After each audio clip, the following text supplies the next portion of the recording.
And by the way, this meeting of the Budget Committee is being conducted electronically pursuant to Governor Bill Lee's Executive Order 16, which has been updated several times. But I would ask for a motion that conducting the meeting electronically is necessary to protect public health, safety, and welfare in light of the coronavirus. So moved, Mr. Chair. Have a motion and a second. Mark, call roll, please. Commissioner Allen? Yes. Commissioner Dodd? Yes. Commissioner Gooch? Yes. Commissioner Johnson? Yes. Commissioner Piercy? Yes. Commissioner Stevens? Yes. Commissioner P? Yes. Okay. Next, we want to approve our meeting minutes from March 4th, and I'm going to call on Vice Chairman Gooch. Thank you, Mr. Chairman. I've read the minutes and find them to be in order. Motion to approve. A motion and a second. Hearing no discussion. Call roll, please, Mark. Commissioner Allen? Yes. Commissioner Dodd? Yes. Commissioner Gooch? Yes. Commissioner Johnson? Yes. Commissioner Piercy? Yes. Commissioner Stevens?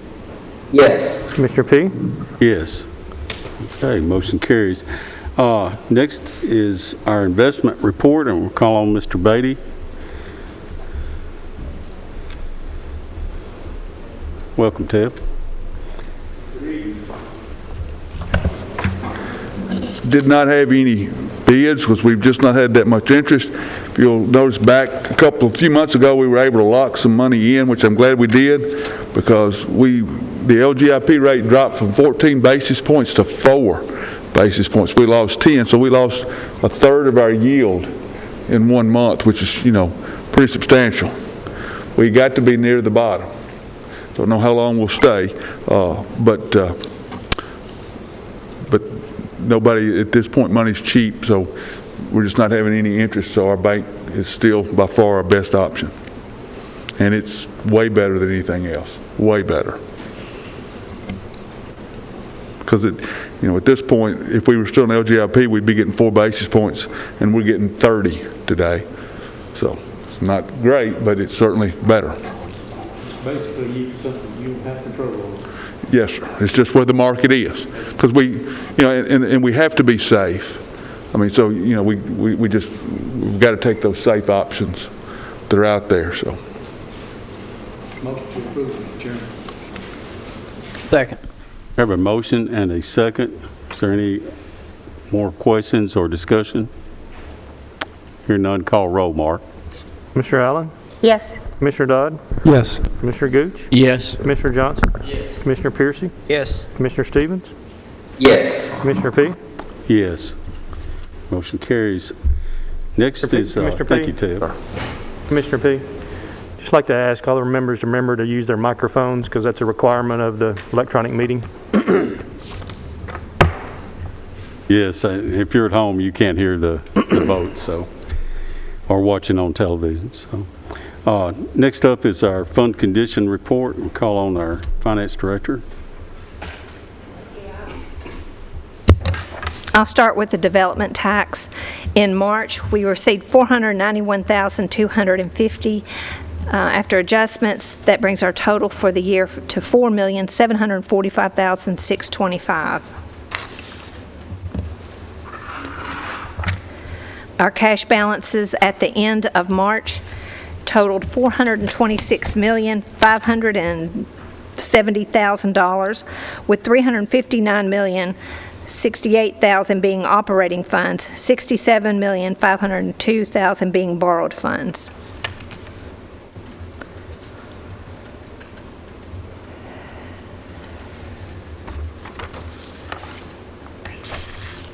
If there's no questions on that, I'll move to the review of revenue. Mr. Brady didn't speak to it, but I will. Collections in his office, if you remember last month, it looked like it was really behind all the previous years at that time, but at the end of March, collections of the tax roll for the 2020 year totaled 97% collected. You can see that is quite a bit ahead of any other year that he's had. Just something to bring your attention to at the top on the first page when we're talking about the general fund. You can see two things. One, and I've kind of highlighted it, on total fines and forfeitures, you can really see the effect of the courts being closed when you compare our year-to-date to the prior years.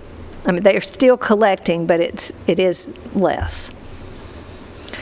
The other good thing is where you look at total other local revenues, that we have already met our budget because we were very, very conservative. We knew that the rate of interest was going down.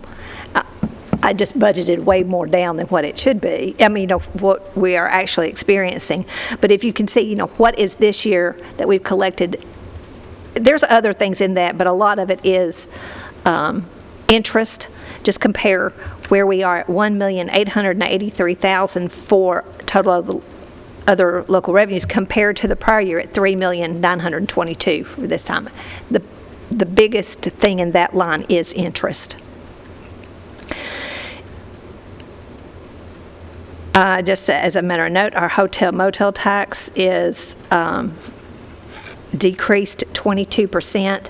Now, that one, it would reflect more, but the county clerk, you on budget authorized additional funds to do a hotel motel tax audit. So it was $300,000 more came in because of that audit. So that kind of it's making it not look as bad as what it would have been, but just understand that some of that is old taxes that have been paid. Now, on the flip side, sales tax countywide, and this doesn't matter where the sale was made, but countywide, our sales tax is up 14.5%.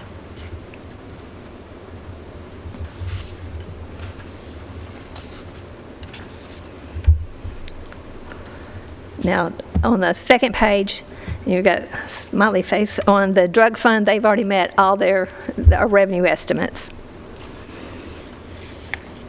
Debt service,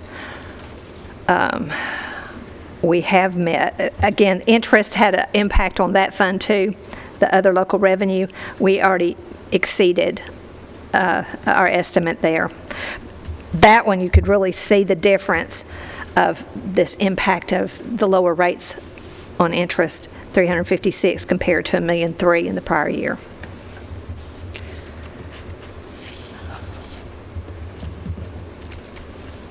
So that's my report.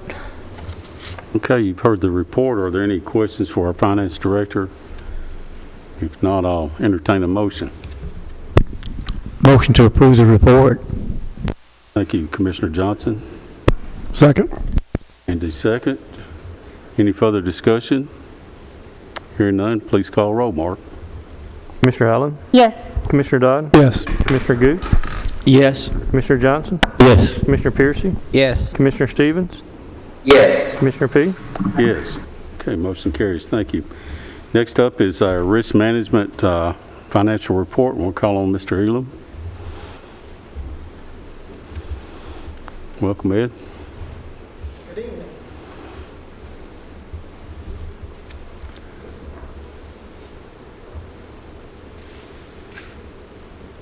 In the 264 fund,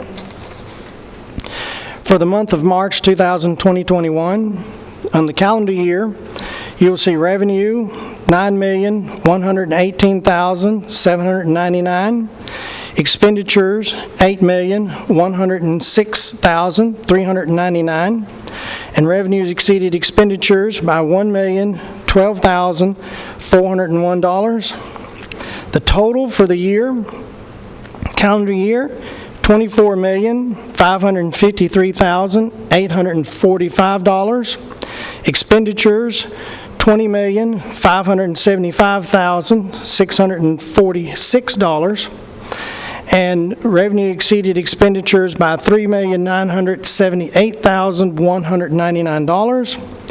And the number of total enrollment was 6,323. For the fiscal year, you'll see where revenue Total, $59,885,431, compared to expenditures at $64,357,978.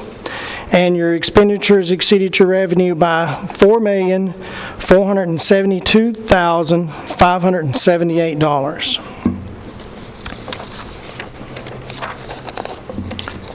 In the 266 fund, and what we've done is we've done a little bit of changing with this fund. We can go this report, but we can go back to the old one.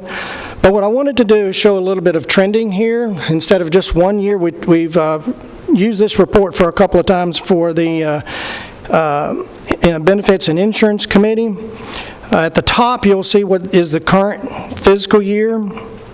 And on the other report, it did not have what workers' comp was and OGI. I read it out every month, but it wasn't on the report. So we've included it in this report, and then you can kind of see how we're trending compared to 2019, 18, and 17. And it does give you the same monthly totals. So I will read for March 2021, workers' comp was $9,819.91. OJI was $34,542.26 for a total of $44,362.17.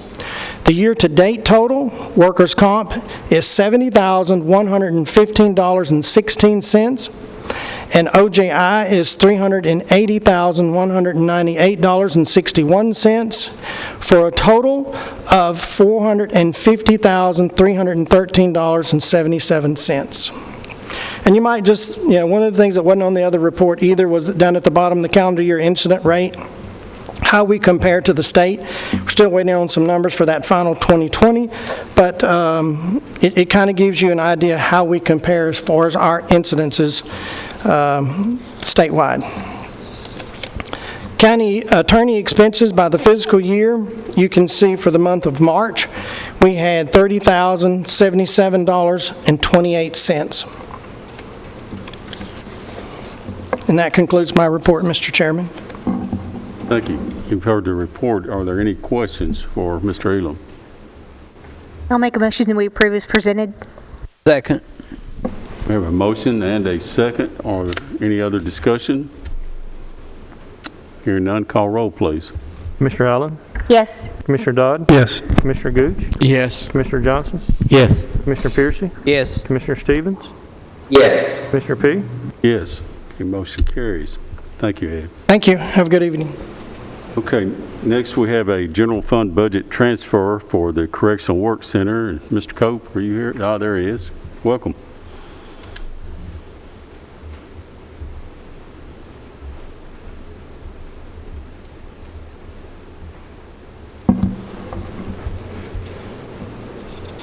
Well, it's very rare that I'm come in front of this committee, but I do have a fund budget transfer I'd like to seek approval for. Our tilt skillet, tilt kettle, and our oven have been in that building since it was built in 2008. And it's been preparing 3 meals a day for 7 days a week since 2008 for our facility, juvenile, and then occasionally for the sheriff's office also. So they are definitely used well and worn out. So I'd like to move money from line 205, I forgot my glasses, and 452 over to 790 other equipment, and that'll come out of employee and dependent insurance and utilities, and it'll be $46,800 to replace all 3 of those utilities. We did discuss this in public safety, and it passed unanimously to approve this at public safety. Do you have any questions for Superintendent Cope? I'll make a motion to approve as presented. Second. I have a motion and a second. Any other discussion? Hearing none, call roll, please. Commissioner Allen? Yes. Commissioner Dodd? Yes. Commissioner Gooch? Yes. Commissioner Johnson? Yes. Commissioner Piercy? Yes. Commissioner Stevens? Yes. Commissioner P? Yes. Okay, motion carries. Thank you, Bill. All right. Next up now is the Education Building Program Fund 5-year plan and request for funding. Well, gentlemen. You have before you the proposed 5-year building program. Obviously, there's numerous things on this building program going out several years that is fluid and could change based on growth within the county, plus identified, if we're not able to buy, secure purchasing of land, then of course that would change things too. But once again, just to show you, this is where we're looking at going forward through the next several years. However, tonight, what we do know is what we're asking of this body is for actual funding for the projects for the 21-22 school year, that $31,395,000, and that's for the Rockville Middle addition, the Rockville Elementary Annex, and the Smyrna Middle Annex renovation. So, of course, the motion is the proposed 5-year building program is presented for approval for the request for the 21-22 school year. Is an annex for the Rockville, like I said, annex for the Rockville Elementary, same construction as Rock Springs Elementary, 20 classroom addition for Rockville Middle, and an interior renovation for Smyrna Middle School. So with the request of $31,395,000, of course, the subsequent years, that additional funding, that would be reviewed by this body at other dates as things come online. So what we're asking tonight is a motion to approve the 5-year building program and the funding for those requested projects for the 21-22 school year. And Mr. Trayley is here if you have any questions about these 3 additions or renovations that we're requesting funding for tonight. He can go through it in detail for you. Doug, I've got a quick question. We've already funded part of these, and this is additional. Will this $31,395,000 complete these 3 projects? That is correct, sir. This last commission meeting, you funded a portion of the architect and engineering to just basically get our architect going with the designs of these things. So that's what's been approved to date. This here is the total amount for those 3. That's correct. Thank you. Chairman Allen, you were... I was going to say, Mr. Chairman, we did discuss this in Health and Ed. The school board has done exactly what we encouraged them to do, which was to try to create space at our existing facilities to put off having to build new ones. And so that's what they've done here. So you've got additions and annex, and we were very pleased at the committee that this was the approach that they took. And so I'd like to make a motion that we approve the $31,395 as presented. And it did pass unanimously. Okay, we have Funded a in a motion future bond issue. to approve. To be funded in a future project, or future bonding, yeah. And 2, just as a point of clarification, just like Doug said, they're presenting you the 5-year building plan. They are not asking for funding for anything beyond this next project year. We know projecting 5 years out is very fluid, and so the price tag at the bottom of the $322 million, that's not what we're talking about. We won't be talking about that anytime soon. It's just like eating a chicken. We're going to take it a bite at a time. Right now, we're biting off this next school year. Okay, I have a motion. Do I hear a second? Second. Commissioner Dodd seconds. Hey, Doug, did you say that was the gross amount on here? The 31 million is the gross amount? Okay. Okay, are there any further questions or discussion? Hear none, call roll, please. Mr. Allen? Yes. Commissioner Dodd? Yes. Commissioner Gooch? Yes. Commissioner Johnson? Yes. Commissioner Piercy? Yes. Commissioner Stevens? Yes. Commissioner P? Yes. Okay, motion passes. Next up, I guess, Doug, you're still up. Board of Education bus contract. This bus contract is a multi-year contract, therefore, because it requires funding, we're bringing it before this body. The bus contract committee has completed the task of reviewing the old contract and making recommendations for a new contract for bus contractors. The proposed new contract is for 4 years and recommends several changes. The biggest change is the request for a guaranteed increase contract. This proposal takes into account a review of similar counties and industry standards for operations. This proposal is a 5% increase for the first year and a 3% increase for each year thereafter. With the recommended motion is to approve the proposed 4-year contract for bus contractor services for the school system. Mr. Chairman, we discussed this also extensively at Health and Ed. We typically, as a commission, we don't get in usually to the minutia of contract negotiations, so it is unusual that they would bring this for us to see. They did it in an effort to be transparent, to let us know that this is an industry standard. What they're wanting to do is to offer our existing bus drivers the same sort of guarantee that they would offer any other outside vendor if they should need to pick up additional routes. Trey did a lovely job explaining all that the other night, and I'm sure he can answer your questions, but I'll just let you know, we were very comfortable with the fact that this was in the best interest of our drivers, and we also appreciated the transparency of the school board in bringing it to us. Of course, it is a commitment. Yes. So that's why it is coming to you.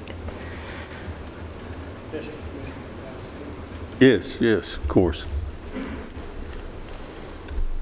I would like to add just a little bit for those that weren't able to see the Health and Ed meeting. It's been 16 years since the school board has looked at their bus contract. Our contract was very antiquated, outdated, a lot of those things. We've spent the last year building policies and procedures this year that tied cohesively with our new contract. It's a single unit now. The thing that is difficult, and it's unusual, and that's the reason we wanted to bring this to Health and Ed and also to bring it to you and to the full commission. We have a unique situation. We have close to 300 contractors that transport our children every day, and they do a wonderful job. If something was to happen, and I don't think we will, but if something was to happen and we were to have to go outside and get I call it a third party, someone other than our contractors that are with us today. If we were to have a need and they couldn't fill it and we had more children, more routes than they could handle, this contract, this guaranteed increase each year is an industry standard. And none of the outside large bus companies would sign a contract that did not have this. 3% is, I'm going to call it industry standard. We're putting ourselves in a position that if something was to happen in next year, the next year, and we continue to grow and our bus contractors, they're aging. And a lot of them are going to be getting out in the next few years, and a lot of them are second generation, third generation contractors where they've come on and their children may not be interested anymore. We may be in a position that our existing contractors can no longer satisfy what we need, and if we get into that position, this is the type of contract that we would have to have. So we're trying to be proactive in putting this contract in place with our current contractors to be fair to them, fair to us as a body that we know what we're getting into, and the increase will be part of our overall budget, just like any increase for salaries or anything would be. The thing that I've tried to emphasize, even with our board and with the Health and Education Committee, this is an industry standard style contract, which is something we haven't had in the past. A lot of these contractors are your friends, people that you know. There's contractors who drove me when I was a child riding a bus here in Rutherford County.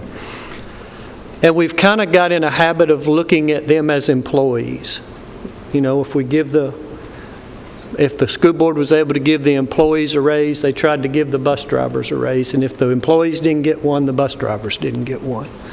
And unfortunately, that doesn't necessarily work for them as a contractor. And this is more in line with an industry standard contract.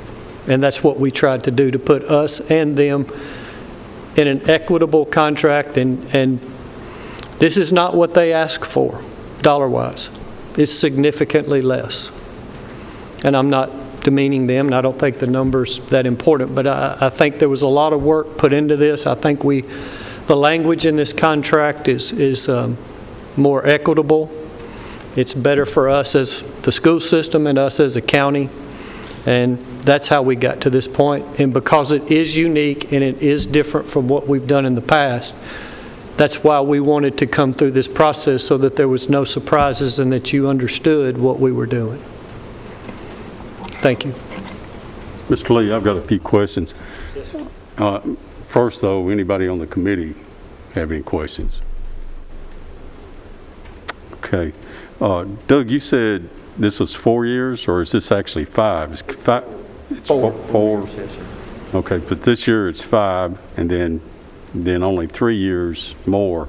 It'll be. Correct. It'll be 3% for 3 years after this year. Yes, sir. 3% each year. So it's only 4? Yes, Okay. For some reason, I've got 5 down. There's a, counting the first year, it's 4. You got So the 5, first and then year you got is 3 5%, times. and then you've got 3. 3 times. Yes, sir. It's a 4-year contract. Now, there is a bill going through the state that could possibly allow bus contracts to be 6 years. I have mixed emotions about a 6-year contract. A lot of things change in 6 years. And it hasn't passed yet. And what we told the contractors was, should that bill pass, then we'll discuss that down the road. But I don't feel comfortable going past 4 years. I understand.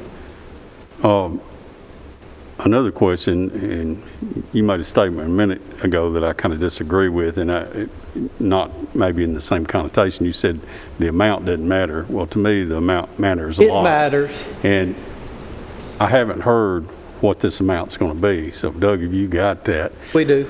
Okay, I'd like to know exactly what we're committing ourselves for, is how many dollars, and what that's equivalent to pennies on the tax rate. Yes, sir. For this coming fiscal year, as I'm preparing the budget to present to you folks here next month, so I was working this up, what this increase that brings into dollars on this 5% for that first year, and then it drops to, like Mr. Lee said, to the 3 going forward. That 5% would cause per their contract would be an increase of $2.05 per mile on their contracted mile. It's an increase of $2.05 from $1.78 they currently have, and they average 62 miles a day. And once again, we have 247 contractors right now. That would be an increase of $744,211 there. And then they would have that 5% increase to their contract seat rate, which is an increase at $2.40 seat rate for the 21-22, and that would be $533,891 when you factor in that many contractors, the 247. So that would be an increase for next fiscal year of $1,278,102 for the regular buses. You look at the SPED, same increase, percentage increase for the SPED, and that's $79,104. So that brings us to an increase for the 5% for this coming fiscal year of $1,357,206, and that drops down to, talking with Ms. Nolan on what a shared penny will bring, that's 1.61 cents increase on the levy. That would be the equivalent. Okay, I just wanted to make clear, when you're voting on this, you're voting for a increase that we're going to end up paying for the next 4 years, not 5, but 4. Okay, any other questions from the committee for Mr. Lee or Doug? I've got one for Mr. Lee. I haven't read all the new contract. Does the new contract still allow a spouse to hand their bus down to their spouse if they get where they cannot drive? Yes, sir, it does. And we've actually changed that language. It said before it was spouse only. We've changed that language to immediate relative. So if you had a son or a daughter that wanted to take it over, that is allowable in the new contract now. Okay, thank you. I've got some comments I'd like to make about this. I may need to declare Rule 10. I want to declare Rule 10, where I can speak on this on behalf of people in my district that have school buses.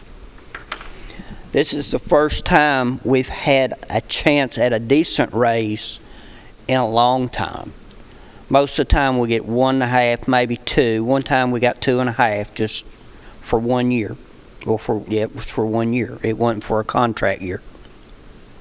A school bus today will cost you $116,000. That's basic school bus that will comply for Rutherford County Schools.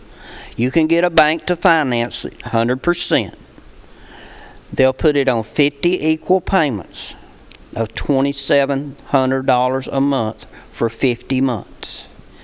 Basically, you will drive your new school bus for 5 years for near no profit.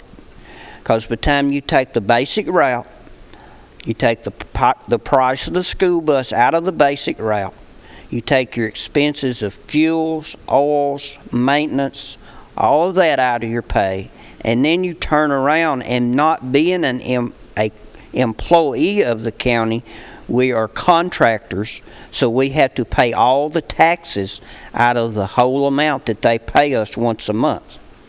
When you draw all that down, you're driving your school bus for a minimum amount of money. This is an opportunity to add to that minimum. When Mr. P asked how much it would go for the county, those numbers are large. But when it comes to the bus contractor, it's a very minimum. I can't speak for the entire contractors, but we appreciate anything we can get for help. Because buses are going up 2 to 3% every year. Fuel's going up now, and anything we can get would really be beneficial. But you can't look at it like it's a huge amount of money for a bus contractor, because it's really not. But it's well appreciated, don't get me wrong. It gets down into the small rows when it gets to the bus contractor. Thank you.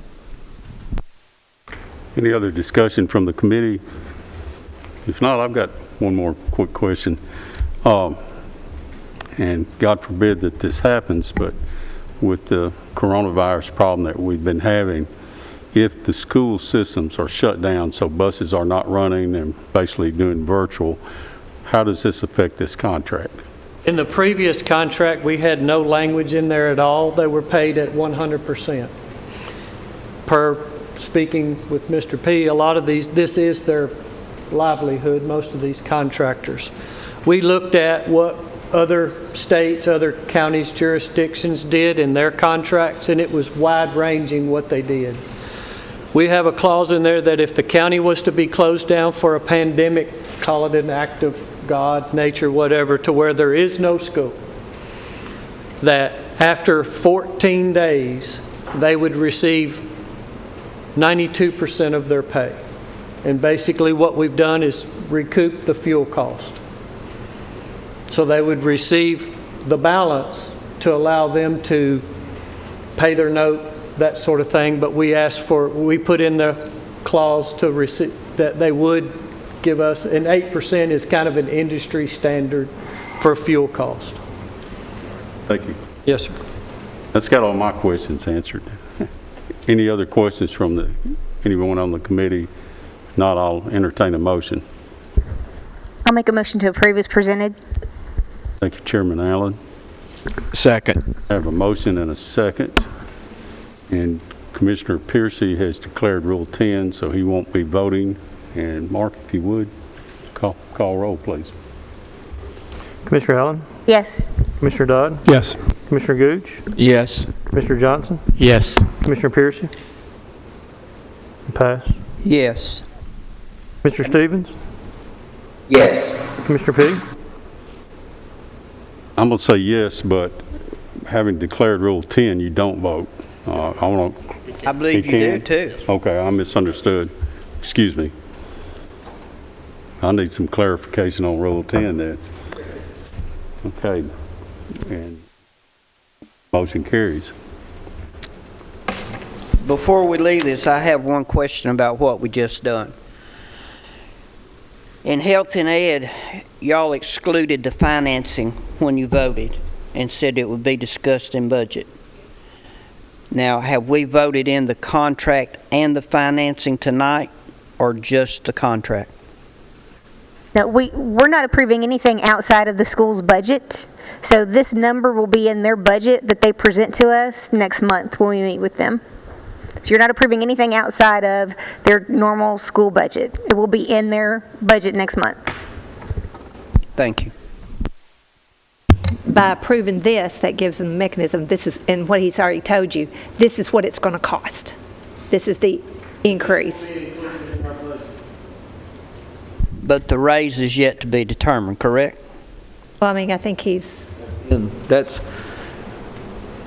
going to be, that, what I gave you, the number, the increase is that 5% increase on top of the base contract amount that's already And it there. will be in our budget when you see it. Yes. It will be included, yes. Thank you. Okay. Any other discussion on this? If not, thank you, gentlemen. Thank you. All right. Next up is the Highway Fund Budget Amendment and a transfer. Greg or Mary, are y'all out there? Oh, there they are. That doesn't look like Mary. Can you hear us? Can you hear us? I can. You're a little bit low on volume. That's probably a good thing. So, what we have tonight is 2 budget amendments that were approved Monday at the Road Board meeting unanimously. The first one I think you will see is for our Plainview project that we have underway. And that is where we're going to go back and get some additional money from our fund balance to hopefully finish up what I refer to as round 1 of our Plainview school site money. So this will be $1,909,000 from our fund ending balance into our different account line items for Plainview School project.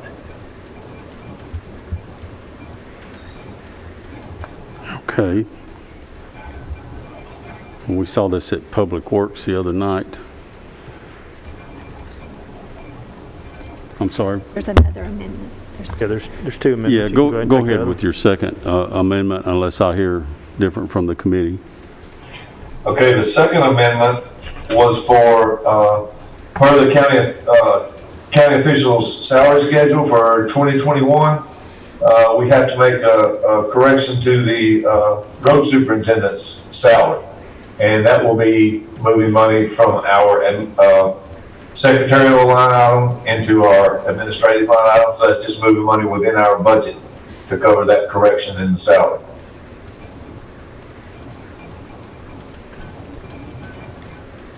Okay, you've seen the request. Do I have any questions, or I'll entertain a motion there? Mr. Chairman, motion to approve. This was approved by the Highway Department Budget Board unanimously. Thank you, Commissioner Johnson. Second. And a second, Commissioner Piercy. Any other questions for the superintendent? Hearing none, call roll, please. Commissioner Allen? Yes. Commissioner Dodd? Yes. Commissioner Gooch? Yes. Commissioner Johnson? Yes. Commissioner Piercy? Yes. Commissioner Stevens? Yes. Commissioner P? Yes. All right, thank you, Greg. Thank you. Next is item 11, TEMA Hazard Mitigation Grant for the Fire Rescue Generator. I'm not sure who's going to do that. Chris, are you doing that Chris, one, or? Yeah, I think Chris was going to do that. Okay.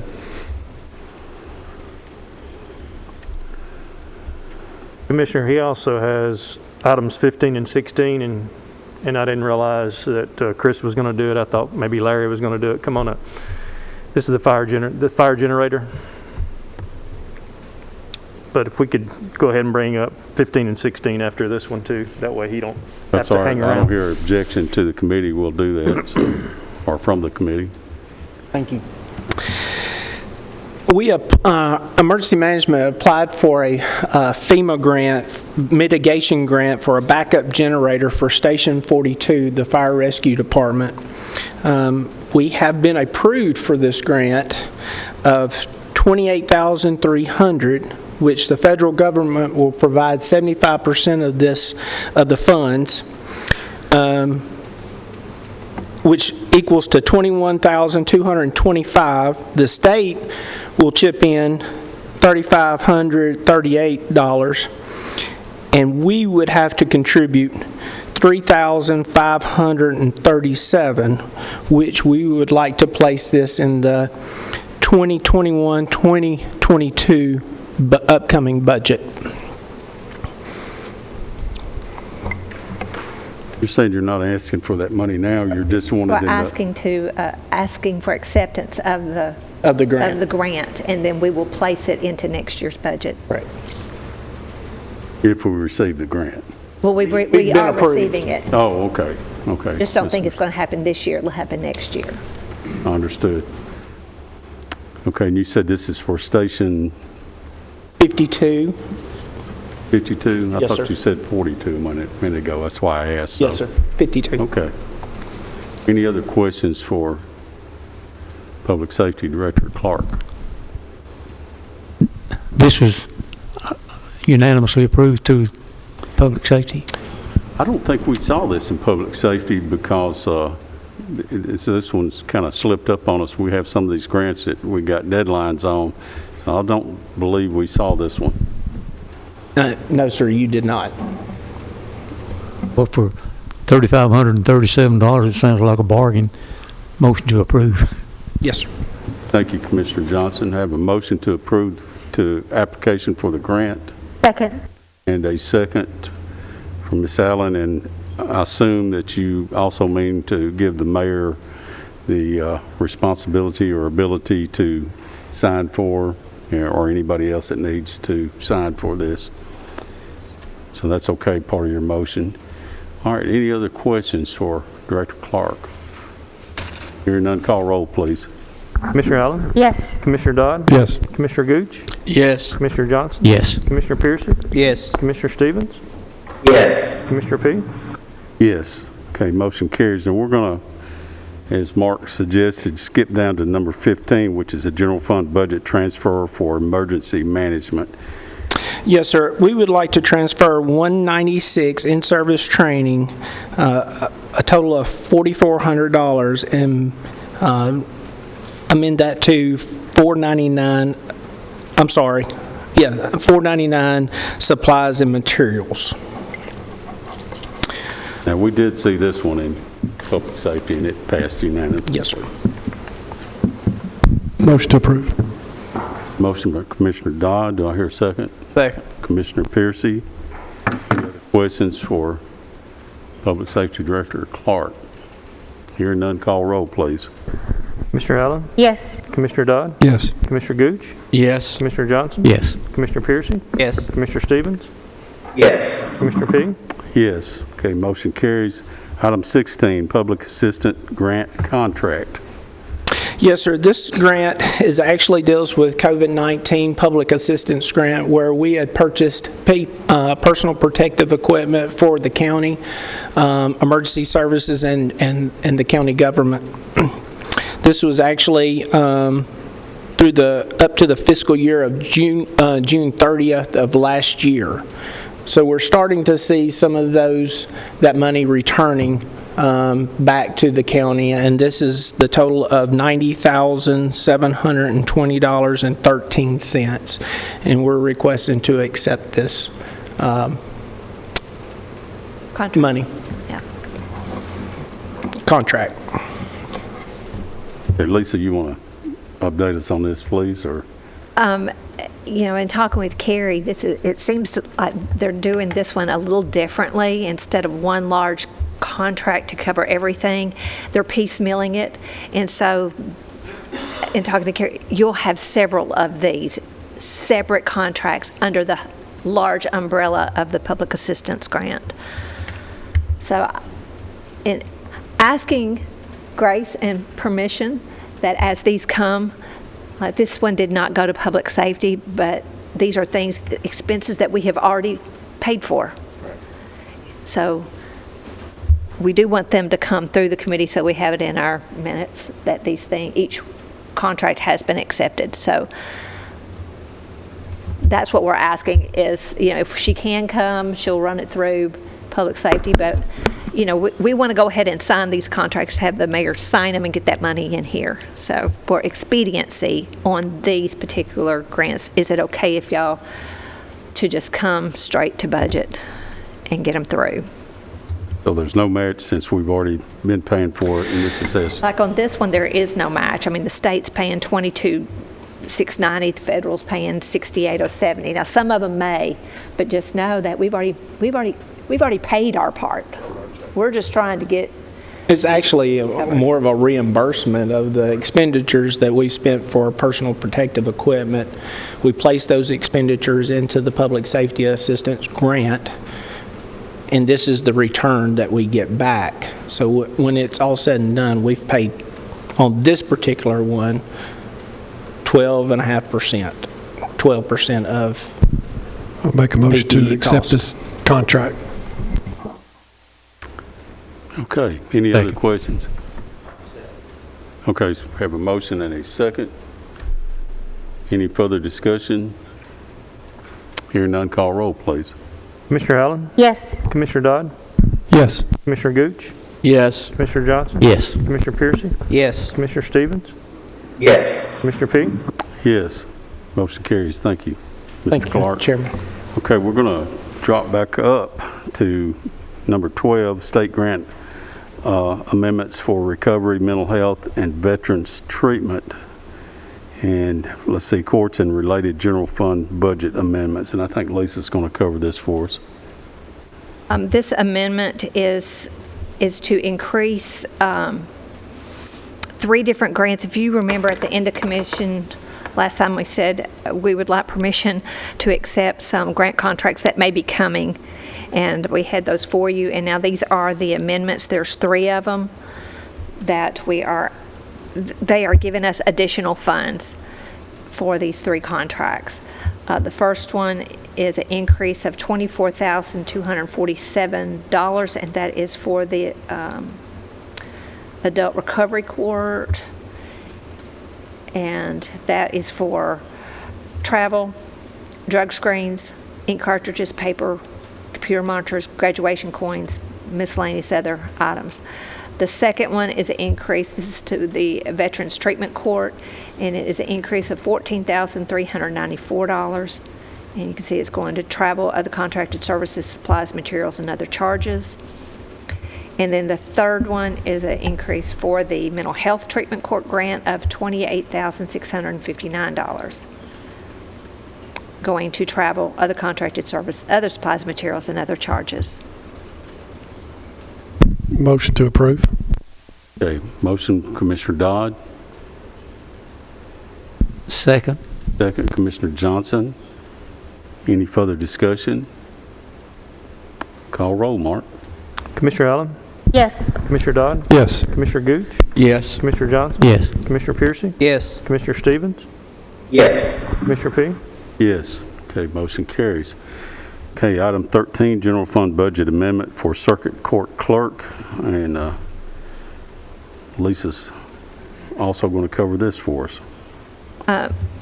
Our circuit court clerk is requesting to use funds that are dedicated for her data processing in her office, requesting to move $28,700 out of that restricted account into her data processing equipment to purchase scanners for all of her workstations. So this is no new funds, just a transfer. It's her funds, yes, for this purpose. This just in-house changing money, right? Motion to approve. I have a motion. I hear a second.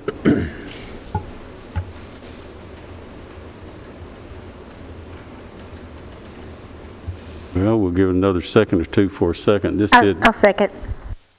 Commissioner Allen seconds. Any further discussion? Hearing none, call roll, please. Commissioner Allen? Yes. Commissioner Dodd? Yes. Commissioner Gooch? Yes. Commissioner Johnson? Yes. Commissioner Piercy? Yes. Commissioner Stevens? Yes. Commissioner P? Yes. Okay, motion carries. Thank you. Next up is the Ambulance Service Fund budget transfers. Melanie, welcome.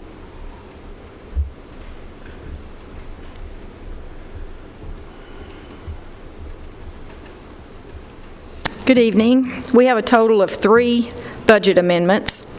The first one, we're requesting to move $10,000 from our engineering services 321 into 530 assessments and penalties. And that line item is strictly for our TennCare participation agreement. Basically, we pay them, they pay us. We collect more than we have to pay. Can we go on with the other 2? Unless I hear an objection, please go ahead. The second one, we are requesting to transfer $40,000 from our 338 maintenance and repair services for vehicles into our vehicle parts 453. This is the first year we have separated these 2 line items, and it was a trial and error. We've discovered that we do need more money in vehicle parts than we do services. And the third one, we're requesting to transfer $125,000 from health equipment 735 into our drugs and medical supplies 413. Due to protocols, the COVID protocols, we've used more drugs and medical supplies, and we've also had an increase in call volume. And these are all within our budget. Okay, you've heard the request. Move to approve. Commissioner Gooch has a motion to approve. Second. Second, Commissioner Piercy. Any questions for Melanie? Hear none, call roll, please. Commissioner Allen? Yes. Commissioner Dodd? Yes. Commissioner Gooch? Yes. Commissioner Johnson? Yes. Commissioner Piercy? Yes. Commissioner Stevens? Yes. Commissioner P? Yes, motion carries. Thank you. Okay, now we're back in line down to number 17, application for animal-friendly grant for PAWS. Is Michael here? No, he's not here today. Okay. Okay, this is a request, and he does this several times as a request to apply for the animal-friendly grant for $5,000. We did see this at Public Safety, and it was approved unanimously. And as I read no matching funds, I'll be glad to make a motion to support this grant. Thank you, Commissioner Dodd. Have a motion. Second. Second, Commissioner Gooch. And does, discussion? yes, Mr. Chair, does this grant, am I reading it right, that goes to help pay for the spay and neuter? Neuter. Okay. Yes, sir. This is money that comes from the animal-friendly license plates. So that license plate fee, that extra fee, goes into this fund to administer these grants. Okay, I'm just curious, are those monies from people in Rutherford County who've got that license plate, or? I'm not sure how they put up a big I'm not sure how grant they and- distribute it. Yeah. Okay. So I think we apply for $5,000 every year. I believe we got $1,300 last year. Is what we got. Any further discussion? All right, call roll, please. Commissioner Allen? Yes. Commissioner Dodd? Yes. Commissioner Gooch? Yes. Commissioner Johnson? Yes. Commissioner Piercy? Yes. Commissioner Stevens? Yes. Commissioner P? Yes. Okay, motion carries. Next is a application for a coronavirus emergency supplement grant. And let's see, Sonia, are you going to do this one, or is that going to be Lisa? Okay, Lisa? This is a request to apply for a grant. It's for equipment not to exceed $100,000. And you can see on the overview, it is to provide funding to assist local governments in preventing, preparing, responding to coronavirus. Department of Finance Administration is seeking proposals to increase video arraignment capabilities for county courthouses, county jails, prisons, other agencies that are party to judicial hearings or arraignments. So Ms. Stevenson would like to apply for this to use it and try to get it to where it would cover the interpreters that are off-site to help prevent the spread of coronavirus. So this one has no match? No. Okay. And basically, we're asking for approval to apply. Only 7 months. It's as long as it is. It opens up June 1, 2021. Has to be spent by December 2021. Will this also be paying for hardware, computers, that kind of stuff, plus people? Not people, not personnel, not people, but it will to cover equipment. I see it excludes personnel strictly. Yeah. No personnel. All right. Any other questions on this grant? Hearing none, I'll entertain a motion. I'll make a motion to approve. Motion to approve from Chairman Allen. Second. Second. Any other discussion? Not, call roll, please. Commissioner Allen? Yes. Commissioner Dodd? Yes. Commissioner Gooch? Yes. Commissioner Johnson? Yes. Commissioner Pearson? Yes. Commissioner Stevens? Yes. Commissioner P? Yes. Okay, motion carries. Item 19, Health Department Annual Agreement. This is something we do see every year, and I think, Lisa, you're going to also cover this one for us. Yes, this is, again, an every year contract that comes through, and it is the amount that we're stating that we're setting aside in that local health part of our budget. And it just states this is how much we're putting in, and it is for the current fiscal year.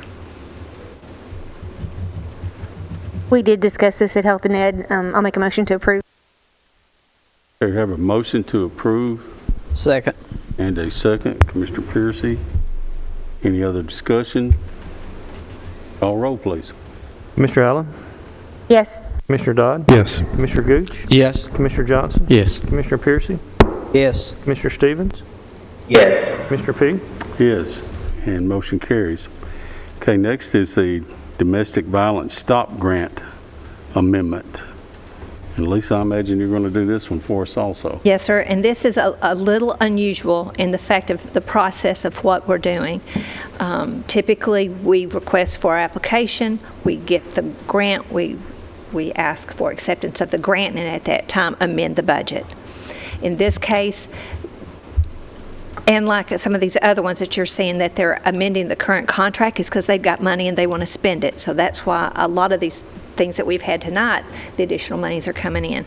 So they have $10,000 that they are willing to put, to amend into the contract for the domestic violence. It does have a match, so the total project would be $13,333 with our county match of $3,333. The request is to use the funds for database upgrades, printers, iPads, a desktop computer, and office supplies. Now, I'm saying that it's unusual. We've got emails that says you've got it. We don't have a grant contract in hand to bring along with this, but we have emails that says you've got it. So to make sure that we have time to spend it, because it's got to be spent by the end of the year, we're asking to go ahead and, one, accept the grant, authorize the mayor to sign all documents that, accepting the grant, and to approve the budget amendment. Okay, you've heard the request. Are there any questions? This is basically 75-25, This is saving $10,000. 13, and then 3, so Yeah. basically 75-25, correct? It's a, 25, yes, it's a 25. Motion to approve. 75% match. That's Commissioner what you're asking. Johnson? Yes, 75-25, yeah. Motion to approve, Commissioner Johnson. Second. Second, Chairman Allen. Thank you. Any other discussion? Hearing none, call roll. Commissioner Allen? Yes. Commissioner Dodd? Yes. Commissioner Gooch? Yes. Commissioner Johnson? Yes. Commissioner Piercy? Yes. Commissioner Stevens? Yes. Commissioner P? Yes. Okay, motion carries. Okay, next up is a general fund budget transfer for stormwater, and we'll call on our engineer, Mr. Mike Hughes. Welcome, Mike. Thank you, Chairman P. Commissioners. We have some computers that are showing some age, and we would like to increase line item 709 data processing equipment by $4,500. And due to the pandemic, we have not been traveling, and much of the training has been online and free. So we were able to reduce travel by line 355 by $3,000. And line item 196, in-service training, by $1,500. So that's just to upgrade some aging computers. Okay, you've heard the request. Any questions for Mr.? No new money, correct? Motion to approve. Motion to approve, Commissioner Johnson. Second. Second, Commissioner Dodd. Any other discussion? Not, call roll, please. Commissioner Allen? Yes. Commissioner Dodd? Yes. Commissioner Gooch? Yes. Commissioner Johnson? Yes. Commissioner Piercy? Yes. Commissioner Stevens? Yes. Commissioner P? Yes. Okay, motion carries. Thank you, Mike. Thank you. All right. Next up is a general fund amendment for general sessions. And Lisa, or again, Sonia, one of y'all? So Ms. Stevens is heading this way.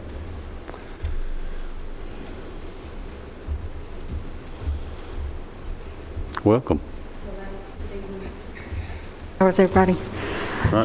So what this request is for is we have an employee in our general sessions division of the county who has been sick for some time, and they've been out on an FMLA, and they're not going to be able to return.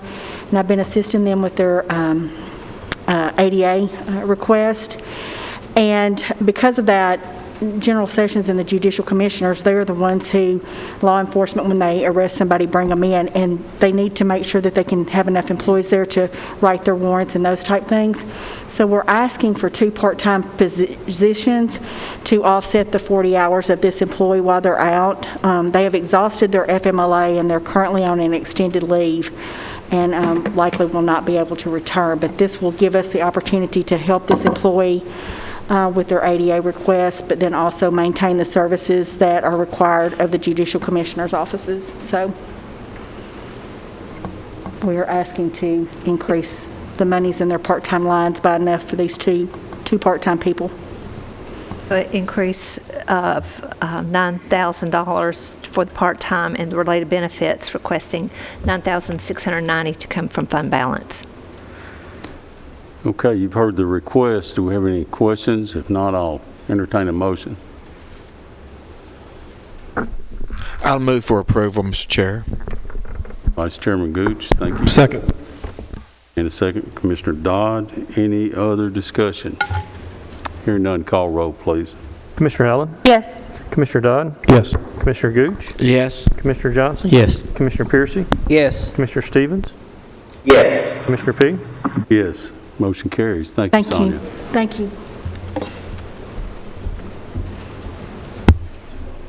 Okay, next up is a solid waste fund budget transfer. Mac is here, yeah.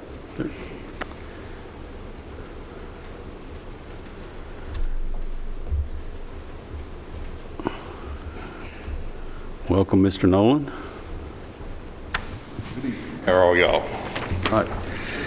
This evening, we'd like to ask for actually 3 budget transfers.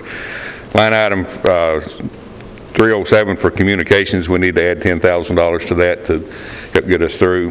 And we also need to add $15,000 to maintenance of vehicles. That's where our contract went up on us. And we're going to take that out of our solid waste equipment line item. Also at the landfill for post-closure care, we want to add $30,000 for pump and leachate and taking that from the private agencies, contracts with private agencies. So no new money involved? No. Well, I think there were 3 of us at the Public Works meeting that heard this, so. For any Motion to questions? approve. Motion to approve. Thank you, Commissioner Piercy. Do I hear a second? Second, Commissioner Gooch. Any other discussion or questions for Mac? Hearing none, call roll, please. Commissioner Allen? Yes. Commissioner Dodd? Yes. Commissioner Gooch? Commissioner Johnson? Yes. Commissioner Piercy? Yes. Commissioner Stevens? Yes. Commissioner Fee? Yes. Motion carries. Thank you, Mac. Thank you. All right, next up is a general fund budget transfer for the sheriff's office. And I don't know, well, there's Preble. Welcome. Just going to get this out real quick, and then y'all can question me all you want. What I'm asking for is to take $260,000 out of our operating lease payments in order and put it into motor vehicles so we can purchase, not lease, but purchase 4 2020 Durangos. I know that's a lot, but we've lost 6 vehicles this year, totaled. 4 resulted for DUI arrests that hit us, okay? The night of public safety, we lost another one, totaled. I dare say insurance is by half a car that we're going to get from the other 2 vehicles. I have 3 cars patrol ready on the lot right now. That's it. We had 4, another car had some transmission problems, it's in the shop, so that one's being used. I've got to have vehicles. And we've not used this money because of production of the 2021 vehicles, and it's not going to be used this year. So I would like to purchase these 4. They're sitting on a lot in Columbia, statewide contract, and I can get them upfitted and get them on the road. And you're saying part of this money that you'd use to pay for it is actually insurance? Insurance is bought out of the 5 in 2020. Insurance bought us back 1. I know there's quite a bit, I know there's a large deductible there, so. Well, But these one are- car is $65,000. The car is running $30,000. This Dodge Durango is going to be around $29,000. It's the upfit that costs so much. The radios, the radars, it's things like that. The cages we have to put in. So that's where a lot of half your money goes right there. Just to remind me, what is y'all's involvement or participation in the lease program? Are y'all in that? Currently we have 28 vehicles on lease. When we got the first 28, we got those in February. Completed the first 28 by February of the following year. They didn't even go in production till February this year. And I did get some confirmation today that we do have 19 shipped and some are sitting on dealerships. But we're not going to get those 30 vehicles this year that we budgeted for in July. I may possibly some of them, and maybe June some of them, and probably completed in July. So the 260 is available because we didn't consume the vehicles. Never got them. And we still are going to lease. You may reduce your lease count by 4. Ultimately, Because they're perhaps. already ordered, I Well, can't. you're okay. Whether we lease them or buy them, we got to get 4 on the ground.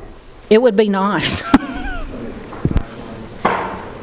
Sheriff, welcome. And then next year we'll budget in whatever's. Budget. We'll budget again for the fill ones that that were coming backfill. this year and then the next year. Please, go ahead. Let me try to explain a little bit. These vehicles that were wrecked were not going to be replaced by lease vehicles. These vehicles were going to remain in service. So the 30 vehicles, whenever we get them, would not have replaced any of these vehicles that's been wrecked. These we're going to maintain and still be in service. So that's our problem, is even when we get to 30, it's not going to replace these vehicles that's been wrecked because they were going to remain in service. So it's not going to reduce what we're leasing. It's going to help us what we were keeping. If that helps a little bit. Yeah, that helps. And then the 260 it's available now because we had it budgeted. We budgeted We just for lease. didn't use it. It would roll next year perhaps, but. Yeah, the biggest problem we've had is that normally your we need. get the lease vehicle. Of course, these have nothing to do with what we're trying to do here, but the lease vehicles that was approved in June of last year, we haven't seen them yet. So we're getting ready into a new budget year. With COVID, they shut the plants down, and then the other problem is since then, they're narrowing the production of police vehicles. So even next year, we have got to have an order in to get in line to request with them for production. So there's even no assurance there. So that they've changed how they're doing business, which is affecting us also. But, Mr. Chairman, and also there was a new model of the Durango that came out, and that's why they delayed starting the manufacture in February. They should have started manufacturing on the line back in the fall. We looked at, through the lease program with Enterprise, we looked at the Ford Bronco, or the Ford Explorer, excuse me, and the Ford Explorer was like $12,000 more per unit than the Durango with the police package on it. So we opted to wait until production started and try to get in line before everybody else started trying to hit the Durangos February 1. So that's, and then the COVID and the plants being shut down and COVID going through all the people on the assembly line, it's put us in a bad shape. So we need to go ahead and purchase these. These 4 vehicles have been located at a state contract dealer. They had their 2020s.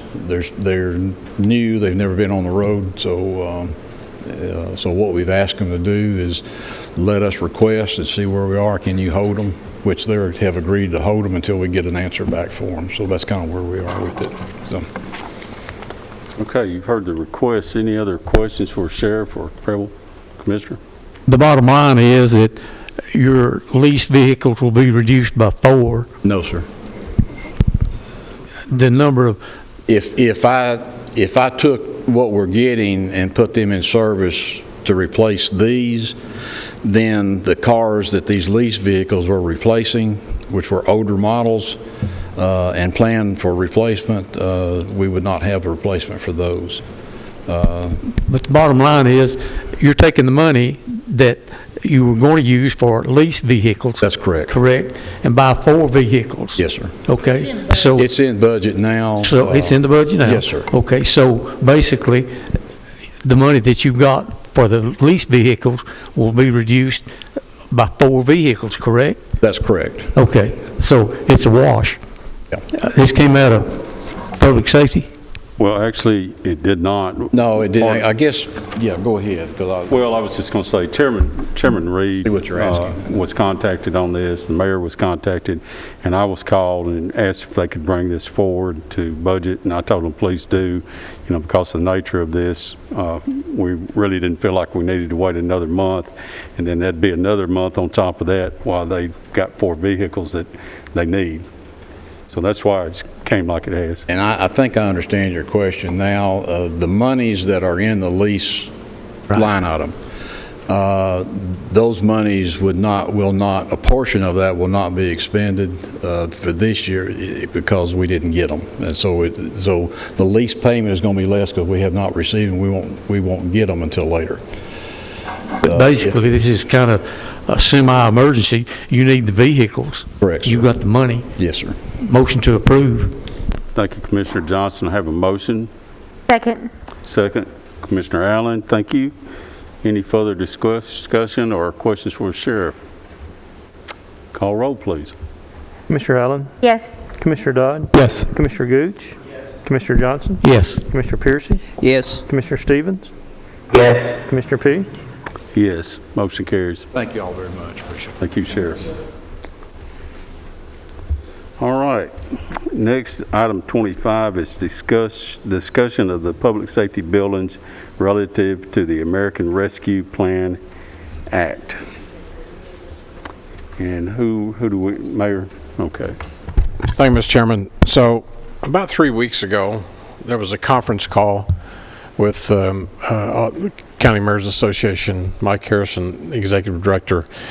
We, along with the other 3,000 county mayors, were notified, 3,000 some counties across the country were notified that this act that was passed in Congress, it's the American Rescue Plan Act of 2021.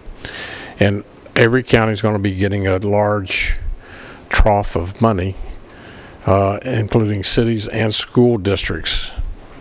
They told us that we could go online to NACO. NACO is the National Association of Counties.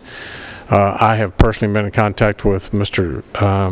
Matt Chase, who is the executive director, because we got excited about it, knowing when we scrolled down by state how much Rutherford County was actually going to be getting. The amount allocated to Rutherford County was $64,444,630. County schools Rutherford County schools are getting about $56 million, somewhere in that neighborhood. The cities are getting money. It's kind of shameful, but at the same time, you're not going to turn it down because they'll give it to somebody else.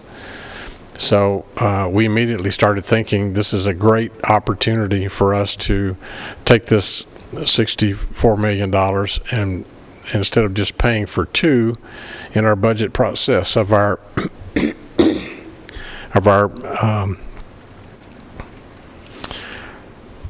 what are we calling them? Our public safety buildings. Emergency safety buildings. Public safety buildings. We're changing the name for obvious reasons, but the emergency service buildings. We thought instead of paying for two, we'd pay for all six. And we thought that'd be a great idea. We thought we could, with this money, we'd go ahead and pay for renovation of all 14, 15 of our convenience centers because it was COVID related. It's got to be kind of COVID related. And that's definitely in there. And then start looking for other ways to expend these dollars. But when you get down into the fine print of the bill, it says that it can be spent for, as you see on there, it can be spent for water systems, sewer systems, and broadband. We don't have a county water system. We don't have a county sewer system. The county water system is a separate entity. It's not run by us, okay? That's Consolidated Water Utility District. We don't have a sewer system, and broadband is so broad, meaning what do? Do we sit down and negotiate with AT&T, Comcast, and Ben Lomond and United in a long-term relationship of trying to get broadband deployed in the rural areas? So that's why it prompted me to call Mr. Chase with NACO. Got back in touch with Mike Harrison with the County Commissioners Association, Charlie Curtis, TCCA, County Commissioners Association. Everybody's focused on this right now. They had a meeting, NACO had a meeting with Secretary Yellen at the Department of the Treasury where this money is coming from. Last week they're meeting again. They've outlined in letter form everything that they're wanting to see. A broader definition of what the money can be spent for, including capital projects. Those capital projects include those items that we've mentioned, which would fall into that category. In jest, I said, well, can we be creative and erect a broadband antenna and building a large public safety base to comply with the grant? And they laughed about that, but we are working on it. The money's coming. The money's going to be deposited. Half of it. Half of it will come, and then the other half will come next year and has to be spent and obligated by December 24. So the money's coming by May the 10th. It'll be deposited downstairs in trustee's bank account. And when I was at the Capitol last week, talked to some of the folks with the Tennessee Bankers Association, they are very, very concerned because those chunks of money that are going to be deposited in counties' bank accounts, the banks are not insured to accept those large They have to deposits. collateralize them. Yeah, but they don't know, some can't. Concerned that they won't be able to get the collateralization. Yeah, some of these rural banks, of where they have accounts, won't be able to collateralize the amount of money that's going to be deposited in May, so they're all scrambling right now. But hopefully, some clear-thinking, common-sense folks, it will prevail. But it wouldn't surprise me that the federal government say, well, you didn't spend it in time, so you got to send it back. But what you don't want to do is spend it and then say, well, you didn't have authorization to spend it on that after we sent it to you. Right. Pay it up. Yeah, pay it up and pay it back. You know, so that's where we are. That's just we'll keep you informed, and it's changing weekly between now and the next 3-4 weeks. One thing I'd like to mention, and Lisa and I were discussing this prior to the meeting, when I found out, what the stipulations were that we couldn't, and I asked about, the recent contract that we had to put new radio services throughout the county. Of course, we've already spent that money, or it's in debt service. But the question is, can we possibly, and we're going to have to ask, pay debt service funds with some of this money that yes, were sir. related to... These are some of the bullet points in the letter from Matt Chase. Is lost revenue and local government budget cycles, covered period of eligible use of funds, what is the definition of broadband, aid to impacted industries, administrative costs to monitor, track, and manage the recovery fund, assistance to households, premium pay, education in schools, but they're getting their own bucket of money, purchasing of equipment. So there's so many things that are requested for them to give us definition in this letter going to the Secretary of Treasury. Could we offset, put it in the rainy day fund? Well, it's got to be spent by December 2024. Right. One other thing I'd like to mention too is the BRIC grant is still out there, and we correct haven't heard about that yet, or we should find out about that BRIC grant to go towards our public safety buildings by June, the end of June. So that's still open. Mr. Allen, you had a... Have we had any serious conversations about what it would cost to outfit our rural community with broadband? I don't know if there's committees out there already studying this or discussing it. Have we had those serious conversations? Do we have any idea how far $64 million would go in putting broadband in our rural areas? Broadband's in a lot of areas. Matter of fact, we just reached out to Jeff Davidson, because he's kind of an ambassador for the telephone company out of United, which is out of Chapel Hill. And he was getting back in touch with them. He hasn't called us back. We called him last week to try to get an idea what would it take to cover Rockville and Eagleville broadband, to every household. But we're to sit down and negotiate with an AT&T. Ben Lomond, I'm signing a contract with Ben Lomond because they're wanting to bring video service into Milton in the northern part of Las Casas. I talked to them just yesterday. And we don't have a problem with it. I think Greg Brooks had to be made aware of it because they're going to run lines in our right-of-way next to his roads. I would just really love to know what it would cost for us to outfit rural Rutherford County with broadband, because that's a game changer economically, not even for the school system, but economically in terms of what kinds of businesses that we could attract who'd be willing to do business in the county and not inside a municipality. If they had access to that, that's a game changer. I would love to know what that number is. We're working on that, and hopefully we can, by the time this money gets here, we'll have some kind of idea of what it would cost and what the process would be. Could you get all that done by December 24th, or maybe can we get the definition of Does it have to be spent or just obligated by December of '24? And on some of this other grants, they extend it. Yeah. By the time you get there, they extend the deadline. Middle Tennessee Electric may have information on that, because I know they've been working on putting out broadband themselves, so. And I've been in contact with them myself, because I've got constituents, I'm in the middle of the sticks, so I know what being rural is all about. However, I've got screaming high-speed internet through DTC, who's run fiber optics, and they've got an agreement, and the way I understand it, I may be wrong and stand to be corrected, but they have an agreement to work with Middle Tennessee Electric in a lot of these rural areas, and they basically kind of sharing their zones. So I don't know exactly how we could interface with those groups or not. It'd be awesome to have fiber throughout the whole county. It would be. It would be. Rural area first. In a rural area first, right? Okay.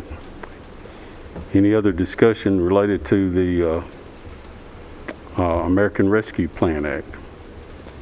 If not, we're going to move on to the general fund transfer for the county mayor. Thank you, Mr. Chairman. This amendment is being requested to provide the adequate funds for operating leases for the rest of the fiscal year. One line item is lease on 3 postage machines and 1 on the leased courthouse vehicle. Asking for a transfer of $2,700. I'll make a motion to approve as presented. Motion to approve from Chairman Allen. Second. Second. Commissioner Johnson, thank you. Any questions for the mayor? Hearing none, call roll, please. Commissioner Allen? Yes. Commissioner Dodd? Yes. Commissioner Gooch? Yes. Commissioner Johnson? Yes. Commissioner Piercy? Yes. Commissioner Stevens? Yes. Commissioner P? Yes.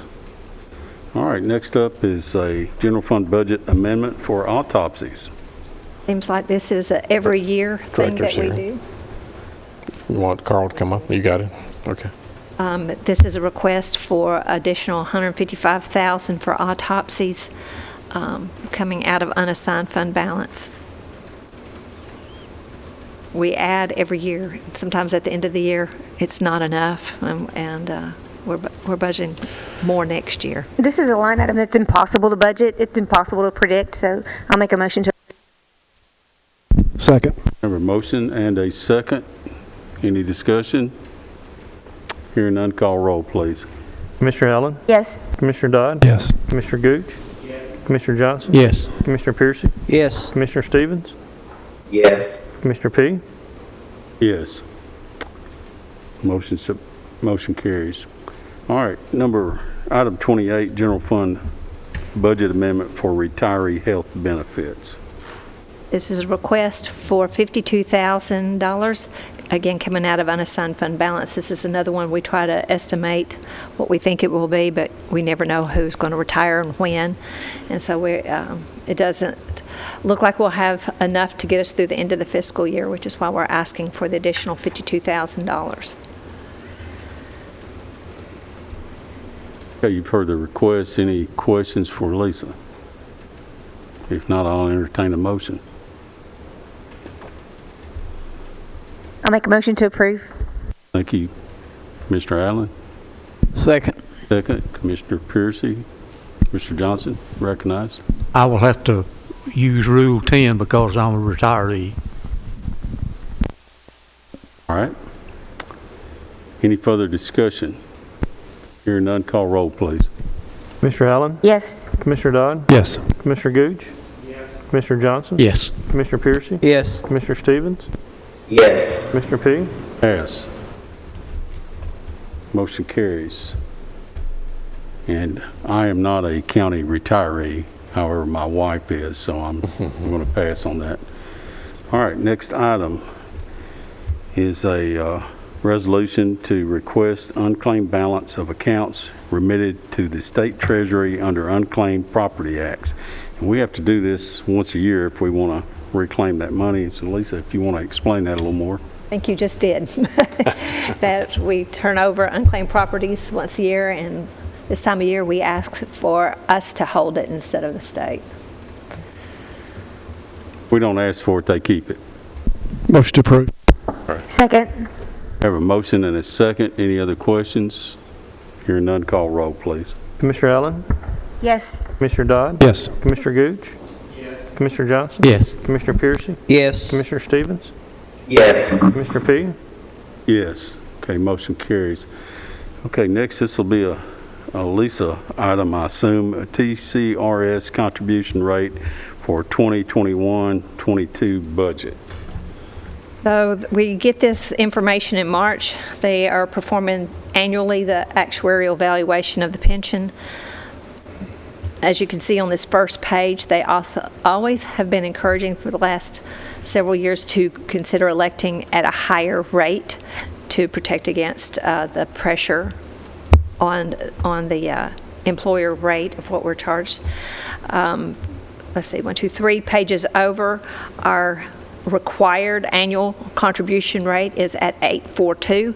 It's interesting to me that it's been 842 for 3 years, but yet we have been at 10.16 above. We've paid above, and our rate has stayed the same.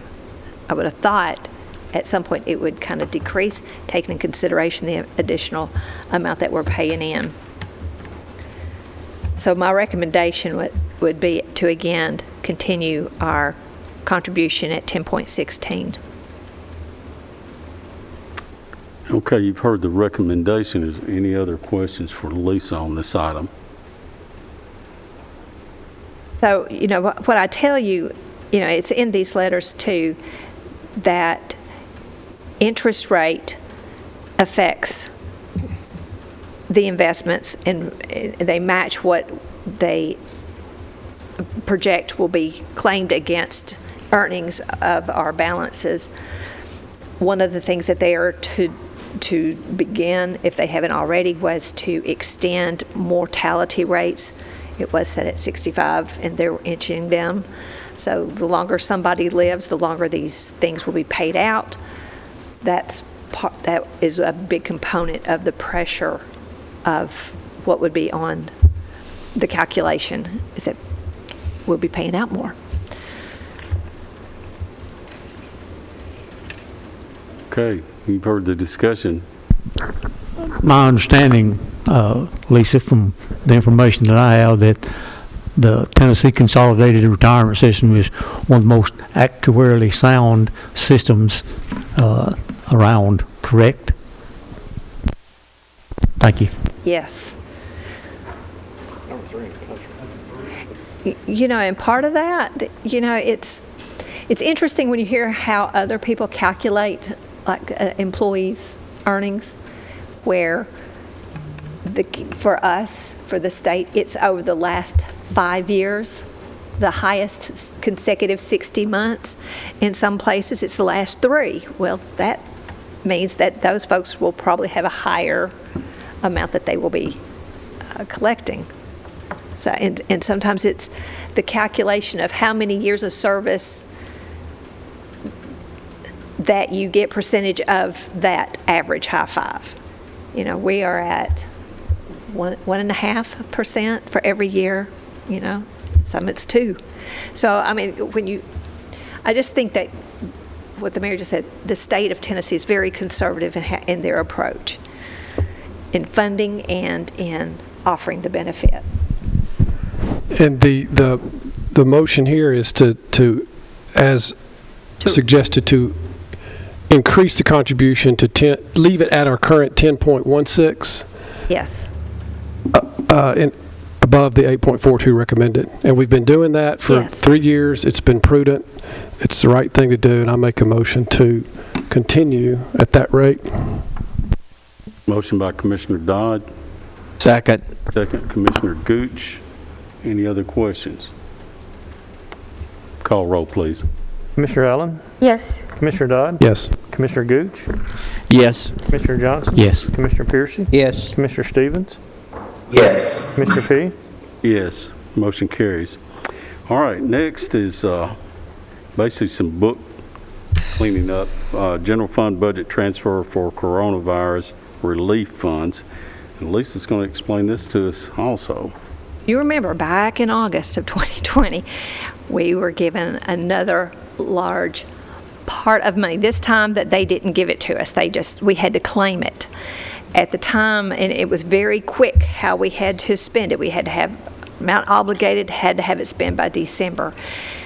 We were going down the road where, we did the best we could on an amendment, not sure how it was going to be spent.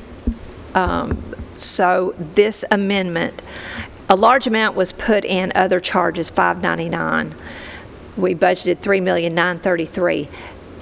To date, we have spent or encumbered $1,898,850. You see in this column to journal entry, that is the entry that we need to do to move the expenses that we charge to $599 and then put them in the correct cost category. As you can see, what was done with mostly the money, and you probably heard us talk about it, was to improve the infrastructure, the computer network in the county. And as you can see that there's $1,616,000 out of that we spent towards that. We've bought the motor equipment was some ambulances. Health equipment were defibrillator. No, it's not defibrillator. Was it defibrillator? Heart monitors. Other equipment, the $10,000, that was a washing machine that was heavy duty, either washing machine or dryer that was needed at the workhouse. Another part is that we set money aside for part-time, not knowing what we would use it for. Thankfully, that money was in place, and that is what is being used to fund the vaccine call center. Anticipating that will follow to the end of the year, so we are putting another $50,000 into that line to take us through to the end of the year. So in all, this is a movement of money out of other charges, $2,488,925, into the various line items, with $1.7 million being in DP equipment, of $57,800 for motor equipment, motor vehicles, $596,600 in health equipment, $11,000 in other equipment, up above $50,000 in part-time and related benefits, $67,700 for other supplies and materials. Okay, you've heard the breakdown, and basically this is just bookkeeping, putting our ducks where they should be in the right column. Do I hear a motion?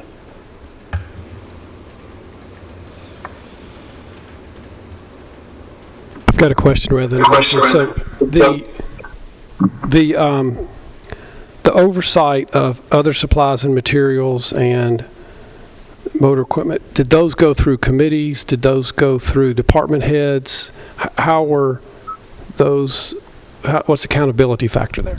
So what we did, because everything had to have a COVID-related reason, so we treated these monies just like as if they were public assistance. And so all expenditures, well, I guess to begin with, was to sit down and say, we've got a short time, how are we going to spend this money?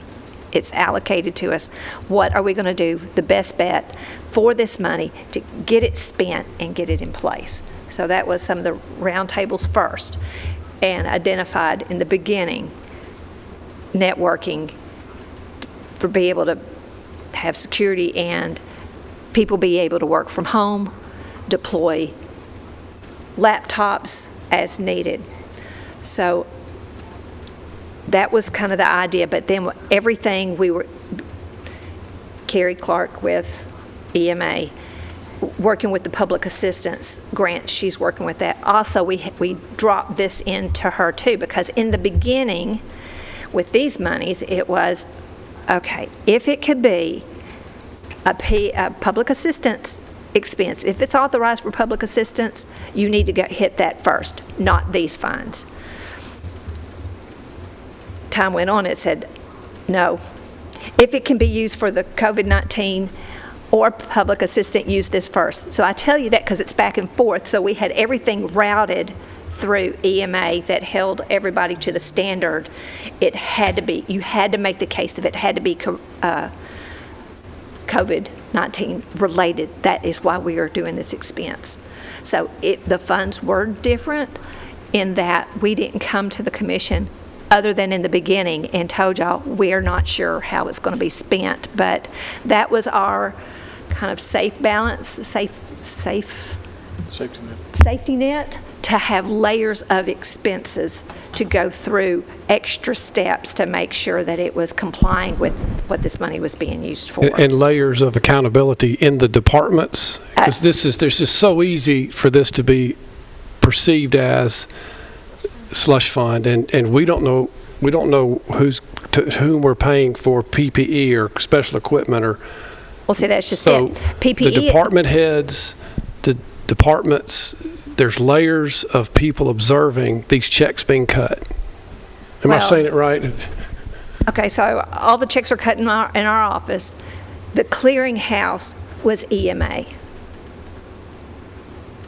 But also, if it was over a dollar amount, they had to get authority from the mayor to say, okay, first of all, did it meet our definition of And EMA is whom?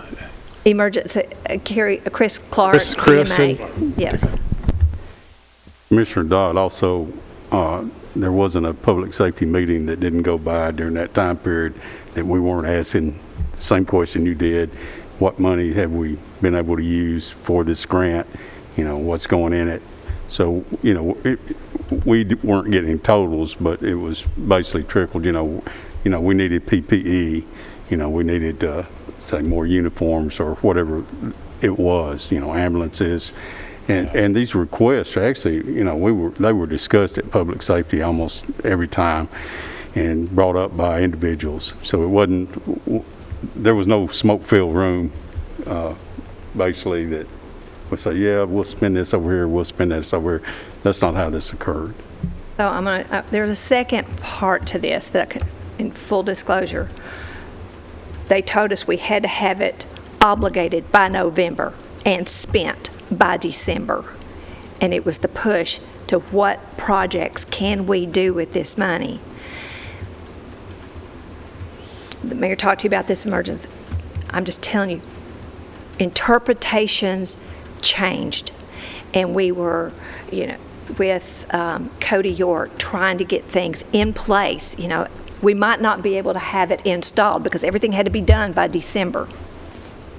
So then it's like, let's get the equipment. If we can get the equipment's got to be here, not en route. It's got to be here by December. Rules changed. There was another piece that this money could be used for, and it was directly related. You could pay for salaries that was directly related to COVID, but wasn't in your budget. Well, we have salaries for health and salaries for ambulance, salaries for sheriff. I mean, it was already in our budget, so we were looking, well, we can't do that. How do you document? You've got to have timesheets and blah and all this. The rules changed and said, you know what? They're going to authorize payment for anybody who, like health. Yes, you had it in, but that was, everything they did was directly related to COVID, not their normal business. They were 100%. So it's like, okay, great, we're going to get them. But they also include the ambulance, firefighters, patrol, detention officers. Because they had to mask up. They had to suit up, put aprons on, masks, gloves, face shields. So know that in 3 months, that's what we did. We said, okay, we're going to do everybody's salary that they've deemed as being, they're going to look at it as COVID related. We spent all this just like that. But we were already down the path this other way. I'm telling you this, that we've been reimbursed for salaries. We've got this, but we're not spending all of it, so it's going to help with our fund balance. So there'll be a measure of money coming and staying in the fund. And if if this goes to salaries, the salaries we had budgeted become ending fund balance? Right. Okay. Right. So just, had we known they would change their interpretation. In the beginning, we would have done something maybe differently. But we did focus on how to keep people safe and get these equipment items. I don't think that we've spent anything that... And it was a leap of faith. You know, we were all scared. We were nervous. We wanted to, whatever contacts we had, to get PPEs, face masks, everything else, and we sent off a check to a friend of mine at M-Tissue that had a friend in California that had a friend in China to get face masks. And we were all nervous until those boxes showed up that were shipped, and we didn't know if they were going to have sheetrock in it or whether they were going to have mask in them. And we were so thankful, and we said a prayer when we cracked the box and there were actually face masks in there, because you didn't know there were so many scams out there. People were doing everything they could, you know, to... It definitely has been a wild year when you think about... Never been through anything like where this. we were budgeting, what we were doing at this time. This time last year, we were shut down. That's correct. Budgeting into the next year, August, you know, life was just different. But this is, I think we've made it through, and this is where we are with this pot of money. Right. Mr. Chairman, I have a question, follow-up question. At one point, and I know this whole thing's fluid and it's been fluid, but I remember at one point when we had that urgency to get everything counted, we were having the whole county, including all the municipalities, funneling basically receipts through here so that we could account for everything. Did that happen? That happened, and actually, you know, some of that is that grant contract we did tonight, the $90,000, that's the first piece of it. So is that money that we're going to be turning around paying back to municipalities? No, we pay, it's our expenses. We paid for it up front. We paid for it and dispersed. Okay, so for the municipalities that had to acquire PPE, right, we paid for it? We paid for it. Okay. And some of it, through EMA, is that they would turn around and go to the state, and they would get stuff from the TEMA. state and then TEMA stuff Yeah. would and ship disperse stuff it. down. I just remembered we were trying to have one umbrella to capture everything so nothing got lost. And I just didn't know the mechanics of how that piece followed through as it related back to the individual municipalities. And that's what prompted us to buy the van instead of a truck for EMA, so we could put things in it out of the rain, and we were delivering to nursing homes, we were delivering to any place that we thought a PPE could stop that virus that we couldn't see. You know, we take them to Smyrna, we took them to, you know, the senior citizens in Smyrna, here, just libraries, wherever. So that, in 718, that was 3 ambulances and this vehicle that the mayor's speaking to. Okay, one last comment I want to make is I want to thank Commissioner Dodd for even bringing this up. And I want to point out to the public here that, you know, we always want to be open and clear. If you got a question, transparent, you call us. You know, if you don't get satisfaction, you need to be calling individual commissioners. But we'll dig out the answers for you. We don't always have them on the front. But again, I want to thank you, Commissioner Dodd. Now, having said that, we've talked about this a lot, but I don't think I've got a motion to make these transfers, so I'm open for a motion. I'll make a motion to approve as presented. Commissioner Allen, thank you. Second. Second, Commissioner Gooch. Any other discussion? Hear none, call roll, please. Commissioner Allen? Yes. Commissioner Dodd? Yes. Commissioner Gooch? Yes. Commissioner Johnson? Yes. Commissioner Piercy? Yes. Commissioner Stevens? Yes. Commissioner P? Yes. Okay, our last item is a child support grant amendment for the juvenile court.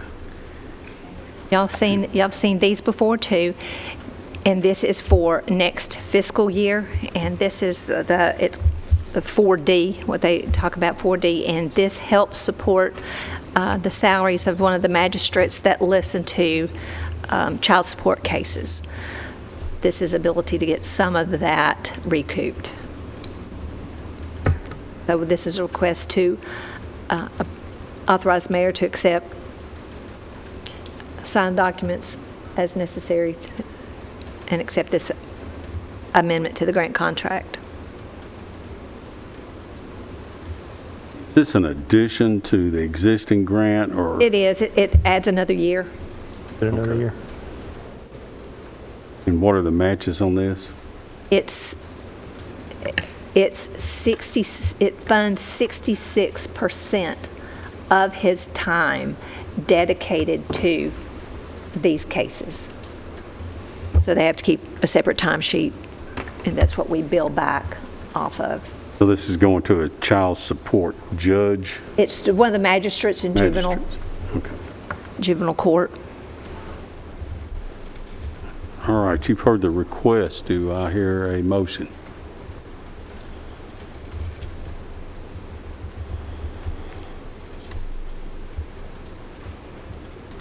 Motion to approve. Mr. Piercy, thank you. I have a motion. Second. A second. Commissioner Johnson, any further discussion or questions about this grant?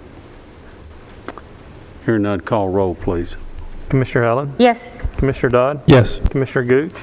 Yes. Commissioner Johnson? Yes. Commissioner Piercy? Yes. Commissioner Stevens? Yes. Commissioner P? Yes, motion carries. As far as I know, that's all the business we have tonight. Mr. Chairman, I do just have one thing. I just want to remind this group about the joint meeting that we'll have next month between Rutherford County Schools, Board of Education, Health and Ed, and Budget. It is a Health and Ed meeting. Only Health and Ed will vote, but we do encourage everyone from Budget to attend because that's where the schools are going to go over in great detail their budget. So that meeting is on May 25th. And it'll be at 5:30, and it'll be at Rutherford County Schools Central Office. All right, thank you, Chairman Allen. There being no further business, we're adjourned.